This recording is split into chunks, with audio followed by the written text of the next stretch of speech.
went through betrayals from his brothers, and Joseph ended up helping a king in the end, right? But his brothers were trying to prevent Joseph from getting to his destiny. It's similar to how many of you guys were going through the same thing, where there's certain family members that were trying to block you, hinder you, whether it be through word curses, slander, or whether it even be through like black magic, tension, because the Lord brought me to an example of Moses. Remember, Pharaoh's family adopted Moses, right? So Moses was within Pharaoh's family, but Moses was not blood, like he was not related to them. Moses was actually an Israelite, right?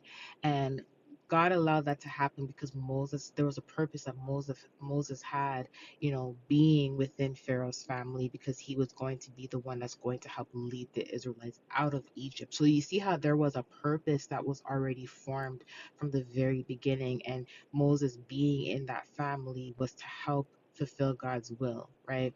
So remember how God was warning Pharaoh to let the Israelites go, and the Lord, allowed so much to happen to the land because Pharaoh was being disobedient and he would not let the Israelites go. There was a lot of pride, there was a lot of ignorance, there was a lot of control, and Pharaoh has a narcissistic spirit. Okay, so similar to how Pharaoh was stubborn, for some of you guys, there was people in your family who are very stubborn and would not leave you alone, would not let you go on to fulfill the will of God. It's like no matter what, they tried putting hindrance and blockages in your way. For some of you guys, they may have even tried to kill you and take you out, right?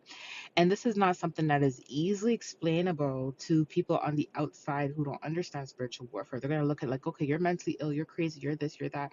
And some of you guys may have even had like other family members siding with these people, or friends siding with these people, or even like doctors and nurses siding with these people, right? Not understanding the details behind what's really going on. But of course, you being a chosen vessel, a child of God, God is going to reveal to you the secrets that has been in the bloodline for a very long time, right? So it's going to be hard for you to reveal this type of stuff to people who do not have the spiritual gifts, the spiritual eyes that you have to see in the spirit, to understand the type of spirits that are within the bloodline. A lot of people as well, they know, but the problem is that they're in denial. Imagine like let's really think about it, like who really wants to accept the fact that there's a demonic covenant going on in the bloodline. Who wants to accept the fact that there is an ancient spirit that's controlling people? But you will know, and people in the family know, because there's cycles,